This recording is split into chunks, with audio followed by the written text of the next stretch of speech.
સુરતમાં હાલમાં સચિન વિસ્તારમાં જર્જરિત બિલ્ડિંગ પડતા 7ના મોત થયા છે, ત્યારે ઉધનામાં પણ અંબરનગર ખાતે જર્જરિત બિલ્ડિંગ આવી હોય જે ઉતારી પાડવામાં આવે તેવી માંગ ઉઠી છે।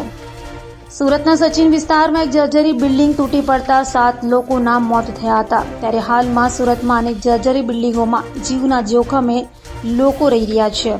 તો સુરતના ઉધના ઝોન એમાં આવેલ અંબાનગર ખાતેના ઝેનપ એપાર્ટમેન્ટમાં 20 પરિવારના 50થી વધુ લોકો રહે છે, જે બિલ્ડિંગમાં ભાડુઆતો રહેતા હોય અને મૂળ માલિક મુંબઈમાં રહેતા હોય, ત્યારે આ જર્જરિત બિલ્ડિંગ પડી જાય તો મોટી જાનહાનિ થાય તેમ છે, જેથી પાલિકા દુર્ઘટના બને તે પહેલા જ બિલ્ડિંગ જર્જરિત થઈ હોય જેને ખાલી કરાવી ઉતારી પાડે તેવી માંગ ઉઠી છે।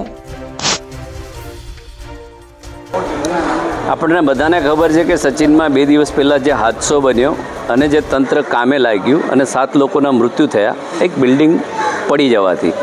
હવે આપ આ જોઈ રહ્યા છો ઝેનપ એપાર્ટમેન્ટ છે અંબર કોલોની ખાતે, જે રીતની પરિસ્થિતિ છે જીવતા બોમ્બ સમાન છે।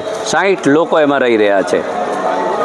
મહાનગરપાલિકાએ નોટિસ આપેલી તેમ છતાં પણ લોકો રહી રહ્યા છે। આ બિલ્ડિંગને જલ્દીમાં જલ્દી સીલ કરવામાં આવે અને જે પણ લોકો રહી રહ્યા છે તેવા લોકોને શેલ્ટરમાં જગ્યા આપવામાં આવે કે જ્યાં સુધી એમને એમના મકાન કે રૂમ ના મળે ત્યાં સુધી 5-15 મહિનો ત્યાં કને નિઃશુલ્ક એમને રાખવામાં આવે, કેમ કે 50થી 60 લોકો રહેવાવાળા લોકો પણ પોતાના જીવને કેટલું જોખમ છે એ સમજતા નથી। તમારી જિંદગીથી વધારે કશું નથી। અહીંયા પડોશીઓ પણ પરેશાન છે કે આવો કોઈ હાદસો બને તો આપણે હેરાન થઈ જઈએ, એના કરતાં સ્વૈચ્છિક એમણે ખાલી કરીને પોતાના મકાન બીજી જગ્યાએ શોધી લેવા જોઈએ।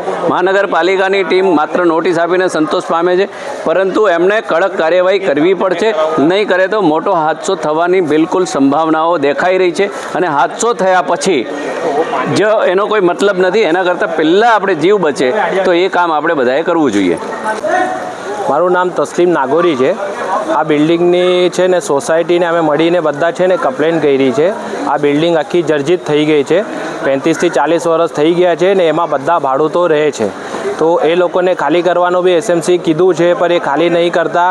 હવે એની અંદરથી છે ને બધા કોન્ક્રીટના મોટા મોટા ટુકડાઓ નીચે પડે છે, તો માણસો અહીંયા જાય છે કરે છે, કોઈને બી કંઈ પણ નુકસાન થઈ શકે છે ને એમાં જેવી રીતે કે સચિનમાં છે ને 2-3 દિવસ પહેલાં જે બિલ્ડિંગ ધારાશાયી થઈ છે 7થી 8 વર્ષ જૂની જ હતી, આ 35 વર્ષ છે ને એના બીમ કોલમ તમે જોશો આખા ફાટી ગયા છે, બરાબર છે। એક જીવતો બોમ્બ જેવો આ બિલ્ડિંગ છે, ક્યારે પણ પડી શકે છે।